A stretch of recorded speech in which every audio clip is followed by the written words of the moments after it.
जय माता दी दोस्तों, कैसे हैं आप सब।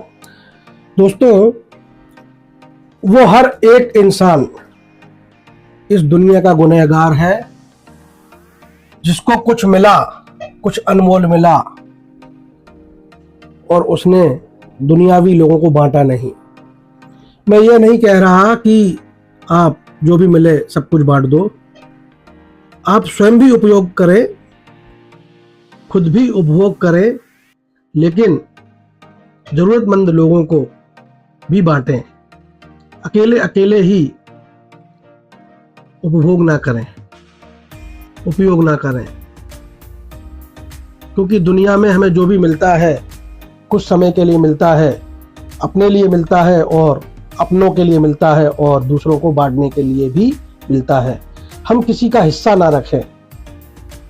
तो साथियों, मैं किस संदर्भ में यह बात कर रहा हूं आपको आगे समझ में आ ही जाएगा। साथियों, और जो व्यक्ति ऐसा नहीं करता उसका यह लोक तो बिगड़ता ही है, आगे की यात्राएं भी बिगड़ती चली जाती हैं, ऐसी मान्यताएं हैं। साथियों, हमें जो भी अनमोल ज्ञान सदगुरुओं के माध्यम से, गुरुओं के माध्यम से, माता पिता, ऋषि मुनियों, बड़े बूढ़ों, पूर्वजों के माध्यम से जो भी हमें ज्ञान प्राप्त हुआ है, हमें उसका उपयोग तो करना ही करना है, लेकिन अपने तक ही सीमित नहीं रखना। अपने संपर्क में आने वाले लोगों को जरूर उस ज्ञान से अवगत जरूर कराना है। अगर हम ऐसा नहीं करते हैं तो हम अपराधी हैं, क्योंकि ज्ञान पूरी मानवता के लिए है, पृथ्वी के हर एक प्राणी के उपयोग के लिए है, उसकी सहूलियत के लिए है, उसको अपने तक ही सीमित रखने के लिए नहीं है। तो साथियों, बात को समझाने के लिए एक उदाहरण देता हूं। एक बार मीराबाई के बारे में आपने सुना ही होगा। मीराबाई भगवान श्री कृष्ण की अनन्य भक्त रहीं। आपने सुना होगा उनका गीत जो कवि गा करके गए। आपने सुना होगा, जाके सिर मोर मुकुट मेरो पति सोई, है ना।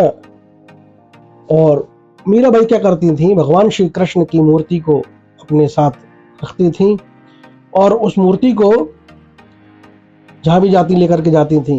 कोई उनसे पूछता कि मीरा, तुम ये भगवान श्री कृष्ण की मूर्ति लिए लिए कहाँ घूमती रहती हो, तो वो कहती कि यही मेरे पति हैं, मैं इनको अपना सब कुछ मानती हूं। अब साथियों, कहानी आगे बढ़ती है।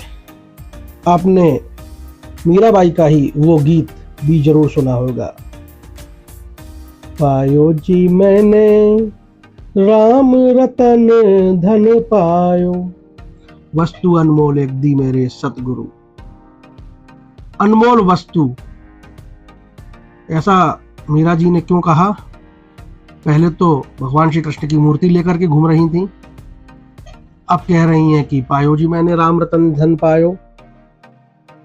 अंतर समझने का प्रयास करिए। अंतर यह है साथियों, भाइयों बहनों, जब सदगुरु जीवन में आया मीराबाई के, तब सदगुरु ने कहा कि मीरा, ये जो मूर्ति तू लेकर के घूमती है, बावरी बनी फिरती है, कहती है जाके सिर मोर मुकुट मेरो पति सोई, लेकिन ये तेरा पति कैसे हो सकता है? ये तो एक मूर्ति है। यह मूर्ति तो अगर आग में गिर गई तो जल भी सकती है, यह मूर्ति तो टूट भी सकती है, यह मूर्ति तो खो भी सकती है, नष्ट भी हो सकती है किसी न किसी कारण से। तो फिर अगर ये तुझसे अलग हो गई तो तू दुखी हो जाएगी, तू कैसे जी पाएगी? मैं तुझे ऐसा पति देता हूं, ऐसा अनमोल तोहफा देता हूं, मैं तुझे तेरे सच्चे परमेश्वर से मिला देता हूं। उसको ना कोई चोर चुरा सकेगा, ना कोई आग में जला सकेगा, ना उसको कोई तोड़ सकेगा, ना वो तुझे साथ में लेकर के जगह जगह घूमना पड़ेगा। वो प्रतिपल हर पल तेरे साथ रहेगा। तो ऐसी वो कौन सी अनमोल चीज, ऐसी कौन सी अनमोलक वस्तु जिसको मीराबाई ने स्वयं गाया, पायो जी मैंने राम रतन धन पायो, वस्तु अनमोल एक दी मेरे सतगुरु, कृपया कर अपनायो। ऐसी कौन सी अनमोल चीज मीराबाई ने प्राप्त कर ली सदगुरु के माध्यम से। वो अनमोल चीज सदगुरु ही देते हैं। वो ब्रह्म का ज्ञान होता है, जिसे बिना गुरु की आज्ञा के किसी को दिया नहीं जाता। लेकिन इशारा किए देता हूं, मुझे भी सदगुरु की आज्ञा नहीं है। जब सदगुरु की आज्ञा होगी तो वो मैं आपको दे सकता हूं, लेकिन अभी आज्ञा नहीं है। लेकिन इशारा किए देता हूं। भजन में ही है, पायो जी मैंने राम रतन धन पायो। ये राम रतन क्या है? ये जो राम नाम है, यही वो अनमोल वस्तु है। आपने सुना होगा गूंगे का गुड़। ये गूंगे का गुड़ किसको कहा गया? गूंगा व्यक्ति अगर गुड़ खाता है तो उसका स्वाद तो वो महसूस कर लेता है, लेकिन बता नहीं सकता, क्योंकि वो गूंगा है, बोल नहीं सकता। अब अगर कोई सोचे कि मुझे भी गुड़ का स्वाद आ जाए, लेकिन वो गुड़ खाना ना चाहे, तो यह तो संभव नहीं। गुड़ का स्वाद अगर चाहिए, महसूस करना है, जानना है गुड़ के स्वाद को, उसकी मिठास को पहचानना है, महसूस करना है, तो गुड़ तो खाना ही पड़ेगा। यही बात है। तो राम नाम में जो आनंद है, जो सुख है, वो तो राम नाम का जाप करने वाला ही समझ सकता है। सदगुरु के बताए मार्गदर्शन में जो राम नाम का जाप करता है, एक बात नोट करिए, ये राम नाम वो नहीं, श्री दशरथ नंदन श्री राम की बात यहां नहीं हो रही। ये राम नाम तो वो है जो पूर्ण ब्रह्म, सर्वोपरि शक्ति, परमपिता परमात्मा का परिचायक नाम है। जो परम सत्ता परमात्मा, जिसको हम कोई भी नाम दें, अलग अलग धर्म जो अलग अलग नाम देते हैं, उनका मुख्य नाम जो राम कहा गया सनातन धर्म में, वो है, ना कि श्री दशरथ नंदन श्री राम।